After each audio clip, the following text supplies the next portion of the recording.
Hey guys, welcome back. Andrew here with Ambient Endeavors, and today we're taking a look at the brand new S15C. It's a 15-watt all-tube combo, handcrafted down in Asheville, North Carolina. It's a workhorse of an amp with tones that rival some of its boutique competitors at nearly a third of the cost, and we're going to check it out today.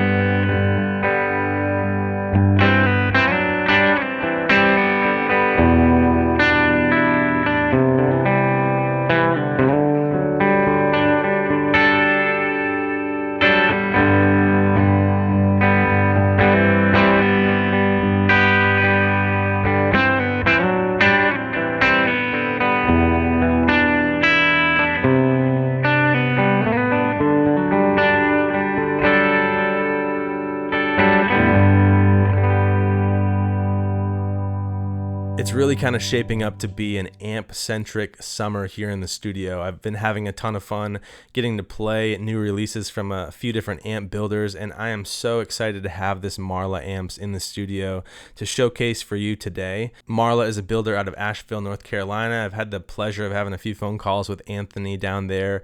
He's one of the best around, and just a really cool philosophy and approach and heart for amp building.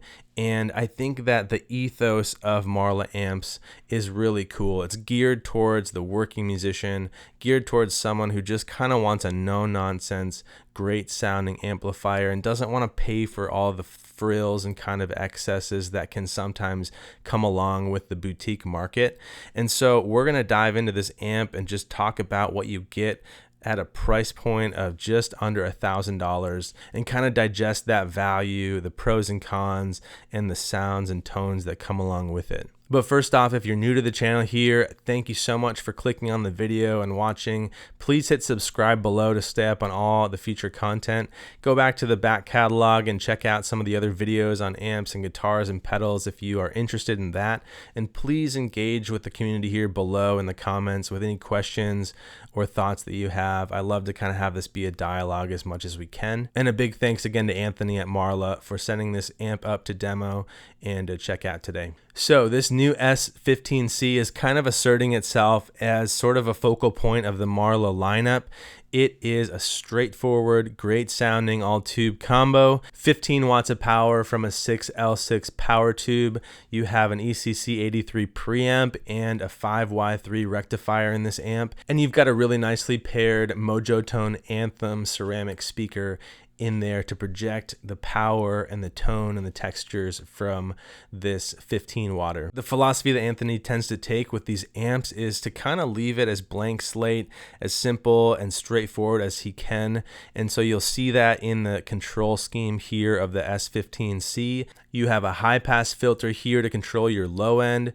You've got a volume in the center and then a low pass control to adjust the high end textures of the amp. And even with just those three controls, you get a really nice bit of range in this amp. The circuit is loosely based around an old 5FA2 Tweed Princeton circuit with about 30% more headroom in both the preamp and the power amp section. So it just gives you a lot more flexibility in terms of using pedals into the front end of this amp and coaxing out a little more headroom, a little more clarity from the amp itself. One of the things I've noticed after playing this amp for a couple days in the studio is that it really is a versatile tool that kind of allows you to find your own signature sound or play in a number of different genres or styles if needed. We're going to demonstrate that now with a standard Telecaster and dialing up the treble on this amp while keeping a fairly clean bass tone to get some of those snappy, twangy kind of sounds and textures. Throughout this video, I'm going to be using a small pedal board of effects, including a Chase Bliss Brothers AM, a Brown Amplification SSHAC chorus pedal, a Strymon Brigadier, and a Strymon Flint. And for this clip, we're just using the Flint for a little bit of spring reverb. And then all the sounds you've heard on this video are going to be mic'd up with the Warm Audio Fentone ribbon microphone going into a Warm WA273 preamp. Let's check it out.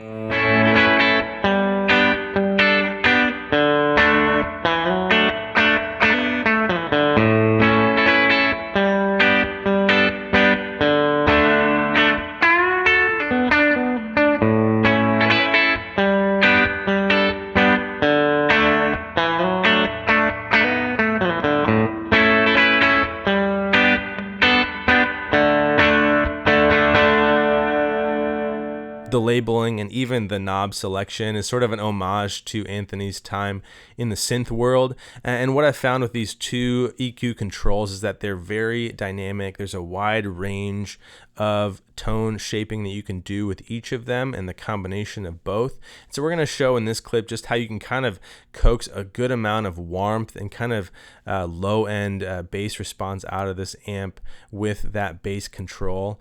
As you dial up each of those two controls, in the low end, you can really even get some kind of overdrive in the low end, some breakup characteristics that come from boosting that low end. And then similarly in the top end, if you dial up the treble control past about 2-3 o'clock, you're going to start to hear a volume increase, and you're going to start to hear that kind of brightness jump out at you in a kind of more amplified and pronounced way. So just a lot of range and flexibility again with those two EQ controls. And we're going to hear it with a Heritage H137, a P90 loaded Les Paul style guitar, and just hear some of those warmer kind of low end forward tones here.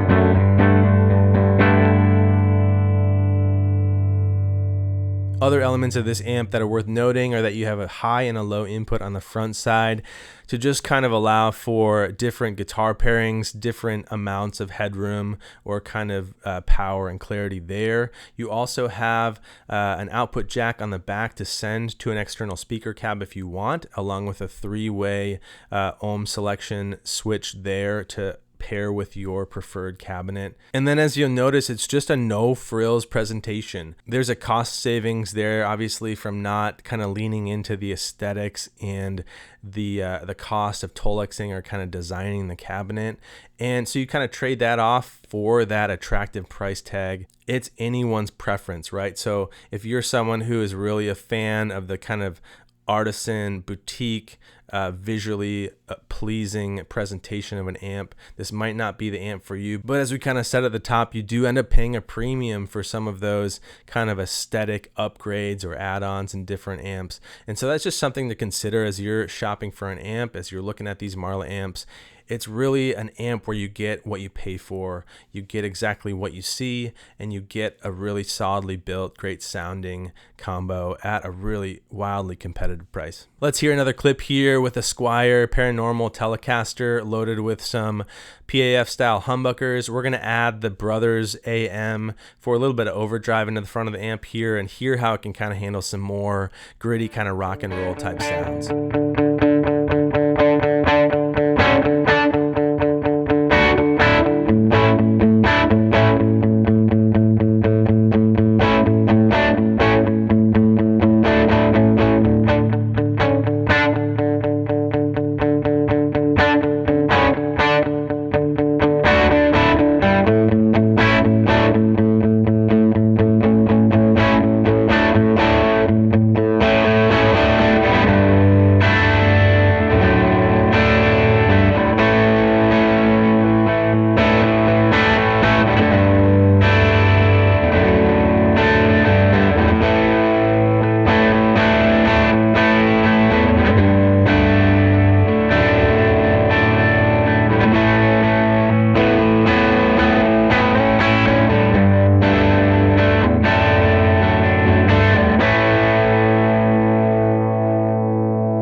So that's the S15C, the newest offering from Marla Amplification, and it's really this kind of workhorse utilitarian approach to tube amps. I'm so curious to hear you guys' thoughts and opinions about this amp after you've seen it here on the video and heard a bunch of sounds throughout. For me, I'm just so kind of torn up about it, and I can see it sort of stirring the pot and kind of shaking up the handcrafted amp market in an interesting way. I hope that a lot of you guys see this and find it as a really compelling option. Those folks that are kind of weekend warriors or just playing a handful of gigs every month and doing that day in and day out. This seems like an awesome option for folks that just want a no-nonsense, bulletproof kind of tube amp that's been really well crafted and uniquely designed to kind of fit any number of different genres and settings. You do get those trade-offs, right? So there's no Tolex on this amp. You have it sort of stripped down to its basics. And for someone like me who does kind of still have that bent towards the amp as an aesthetic piece, as a sort of visually artistic piece, I'm candidly a little bit torn up about that. But man, at the end of the day, I still have to give a huge kudos to Anthony for making an amp like this for under $1,000 in the US here. It is no small feat. It sounds really great. It's got high quality components throughout, and I think it is a great addition, a great splash into the tube amp market here. Thanks again for watching, and again, I'd love to hear your thoughts and opinions about this amp down in the comments, so drop them down there and we can chat, and we'll see you on the next one. Take care.